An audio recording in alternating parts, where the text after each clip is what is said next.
सो मत डरें इनसे, ये जज हों या ये हुक्मरान हों या ये वर्दी वाले हों या कोई भी हो, आपका कुछ नहीं बिगाड़ सकता, कुछ नहीं बिगाड़ सकता। जहां कौमें बेहिस हो जाती हैं वहां मर जाती हैं। जिंदा शख्स को तकलीफ होती है, मुर्दा को तकलीफ नहीं होती है। मरे नहीं है हम, जिंदा हैं।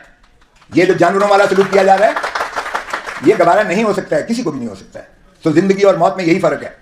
जब आप बेहिस हो जाएंगे हर चीज से, जो हमें किया जा रहा है, एक सस्टेन्ड तरीके से किया जा रहा है, मुसलसल किया जा रहा है। हमारा हर इलेक्शन फ्रॉड होता है। हमारी कभी पार्टी को बनाया जाता है, कभी किसी को लाया जाता है, कभी किसी को बखेर के तोड़ा जाता है, कभी किसी को पाबा सलासल किया जाता है, कभी किसी को हीरो बना दिया जाता है, कभी किसी को उसी को जीरो बना दिया जाता है। ये क्या खिलवाड़ है हमारे मुल्क के साथ? यही चलता रहेगा। भेड़ बकरियां हैं हम।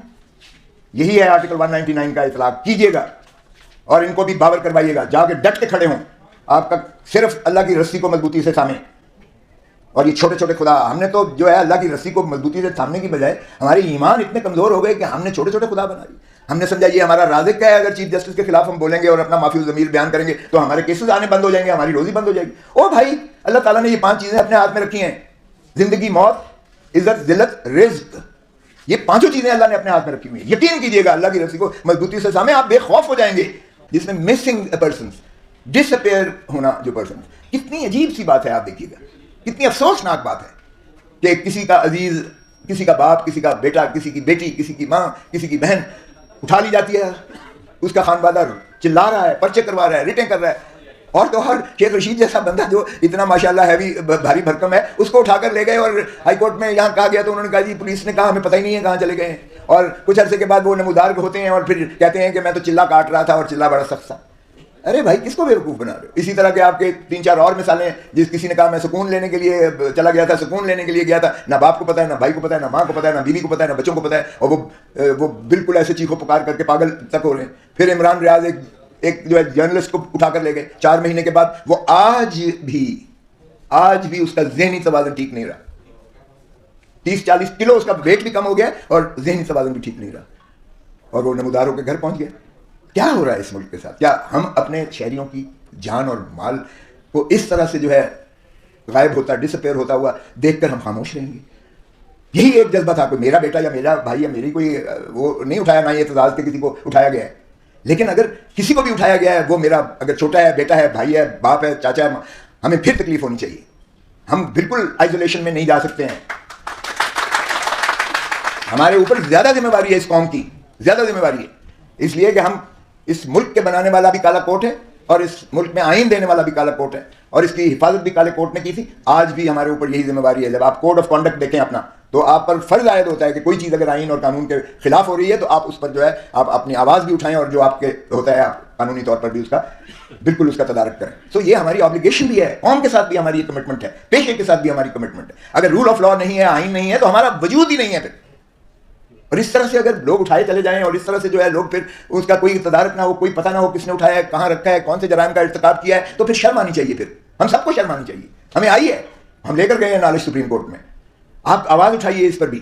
और ये है आर्टिकल 199 की सारी रूह, कि आप आर्टिकल 199 को जरा देखिएगा। देखें, रिट ऑफ मैंडमस जब आता है तो उस पहली शिक में 199, अगरचे वो एग्रीव पर्सन है, एग्रीव पर्सन को आपने एक्सपैंड किया है। ये देखें स्टैटिक नहीं है, ये जामिद और साकित नहीं है।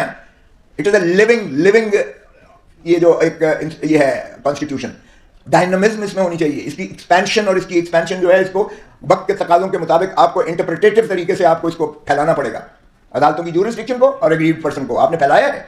मैं एग्रीव्ड हूं बतौर पाकिस्तानी के, मुझे दुख होता है, तकलीफ होता है किसी को अगर उठाया जाए। यही आपके एहसास हैं, मुझे यकीन है। ये सारा मुल्क हमारा एक जिस्म की तरह है। आपके जिस्म पर अगर एक कांटा एक छोटी उंगली पर भी लगता है तो यकीन कीजिएगा आपके सारे जिस्म में जो है पेन होती है, तकलीफ होती है। बस पड़ जाए और या हो जाए तो आपका सारा जिस्म जो है नीचे से लेकर ऊपर तक, हालांकि शायद सिर्फ छोटी उंगली पर एक मामूली सा पंक्चर हुआ है या एक जो है कांटा चुभा है, लेकिन वो कांटे की चुभन जो है आपके सारे जिस्म में होती है। पाकिस्तान को मैं समझता हूँ इसी तरह हमारे एहसास होने चाहिए। एक शख्स, एक खानवादे को अगर ये दुख और तकलीफ झेलनी पड़ती है तो आप अपने आप को उस पोजीशन में प्लेस करें। बेचैन हो जाएंगे आप, नींद नहीं आएगी आपको, तकलीफ होगी आपको, दुख होगा आपको। मुझे तो कम से कम होता है, हैरान हुआ, दुनिया में ऐसा कहीं नहीं हुआ। चीफ जस्टिस साहब की अदालत में, और मैंने उन्हें कहा, ये नहीं कि मैं कोई उनके पीछे कोई गिबत कर रहा हूँ, एक तरफ अटॉर्नी जनरल ब्रांच का लगा हुआ है, एक आगे वो बैठी हुई है, सीट्स लगी हुई है, दूसरी तरफ उधर एडवोकेट जनरल की जो है सीट्स लगी हुई है। हम आपके नौकर और मुलाजिम और गुलाम हैं कि पीछे बैठेंगे? दुनिया में कहीं नहीं होता। एक तरफ हमेशा प्रोसिक्यूशन होती है, दूसरी तरफ डिफेंस होता है। एक तरफ मुद्दई का होता है, दूसरी तरफ मुद्दा अलह का होता है। दुनिया सारी में मैंने देखा है। ओ भाई, अगर एक तरफ आपने प्रोसिक्यूशन ब्रांच रख दी है तो दूसरी तरफ डिफेंस का हक रखें। ये कहाँ की शराफत है कि आपने दोनों आगे बेंचेस जो है उन पर तो कुर्सियां रख दी, कुर्सियां बना के उनको तो आपने एक दे दी, वहीं से आपकी डिस्क्रिमिनेशन नजर आ गई। और क्या इंसाफ करोगे? अगर सरकार ही को आपने आगे बिठाना है तो फिर नालिश लेकर बेचारा साहिल और हम जैसे वकीलों को पीछे आकर बैठेंगे। तो आप तो पहला ही तासुर ये दे रहे हैं चीफ जस्टिस साहब कि इंसाफ के दोहरे मेयार होने चले जा रहे हैं और ये डिस्क्रिमिनेशन वहीं से शुरू हो रही है। मैंने कहा कि खुदा इनको हटा दें, एक ही जगह पे एडवोकेट जनरल और अटॉर्नी जनरल, बहुत स्पेस है, बहुत स्पेस है, चीज नए कमरा बना हुआ है। पहले तो वो चीफ जस्टिस लगता ही नहीं है कि वो अदालत है, वो तो दरबार, मुगलिया दरबार लगता है। बादशाह सलामत तशरीफ लाएंगे और वो बादबान आकर जो है वो ऐलान करेगा कि बादशाह सलामत। पहले तो अदालती अजीब है, चलें बन गया, एक अच्छी बात है, चलें बन गया, हम फिर भी उस पर ठीक है, कोई एतराज नहीं है। लेकिन कम से कम ये छोटी छोटी बातें ये तो आप जरा देखें। अगर मैंने महसूस की है तो बाकी सबने भी इस चीज को महसूस किया होगा। यकीनी बात है जो साहिल आते हैं उन्होंने भी महसूस किया होगा। सभी को इस तरह से जो है खुदारा इंसाफ के ऐवानों में ये तफावत कम से कम जो आप ही के बस में है, आप ही के तई है, इन चीजों को तो तदारक करें। तो मैं बाहर से बहुत अदब से मुस्तदी हूं कि ये आपका बुनियादी काम है, प्लीज कीजिएगा। इस पर सारी बात आपके साथ होंगी और मुझे यकीन है कि इसको वो भी मायूब नहीं समझेंगे, क्योंकि ये जायज बात है, ये किसी की शिकायत नहीं है। ये जिसने भी किया है उसने कोई भलाई और बेहतरी नहीं की है इस निजाम अदल की। हर्ष से आए हुए ये जो है दहशतगर्द थे जिन्होंने आके एपीएस पे हमला किया, हमारे बच्चों को जो है जिस तरह से क्रूसीफाई किया, जिस तरह से कत्ल गारतगरी की गई, वो इतनी दोहनाक और इश्तियाल अंगेज थी कि सारी कौम उसमें बेइख्तियार थी। लेकिन फिर भी गाजी फायज ईसा साहब ने उसमें भी कहा और उसमें 21वीं आईनी तरमीम की गई, सनसेट क्लॉज रखा गया कि 2 साल बाद ये लैप्स होगा, पूरे ना हो सके तो मजीद 23वीं आईनी तरमीम लाई गई। मगर उसमें उन्होंने ये भी कह दिया कि even bye amending the constitution, यानी आईनी तरमीम के साथ भी आप ये मिलिट्री कोर्ट्स को ये अख्तियार नहीं दे सकते कि वो सिविलियंस का जो है ट्रायल करे, क्योंकि ये मुतवाजी निज़ाम अदल के मुतरादिफ होगा, जिसकी कोई गुंजाइश आइन में नहीं है। क्योंकि ये ट्राइकोटोमी ऑफ पावर, ये ग्रैंड नॉर्म जो है, जो रूह है आइन की, उसको मजरूह करता है, उससे मुतसादिम है। लिहाजा अगर से वो माइनॉरिटी जजमेंट थी, मेजॉरिटी जजमेंट में तो ये था ना कि अगर स्टेट ऑफ वॉर हो तो हो सकता है, और बाहर से फॉरेनर्स एक एलिमेंट आया हुआ था, वो ये पाकिस्तानी नहीं थे, इसमें तो कोई बाहर का एलिमेंट था ही नहीं। 9 मई, 10 मई, 11 मई, 12 मई जो भी हुआ, इसमें तो यहीं के लोग थे जो मुश्तइल हुए, जिस वजह से भी हुए उसमें मैं नहीं जाना चाहता।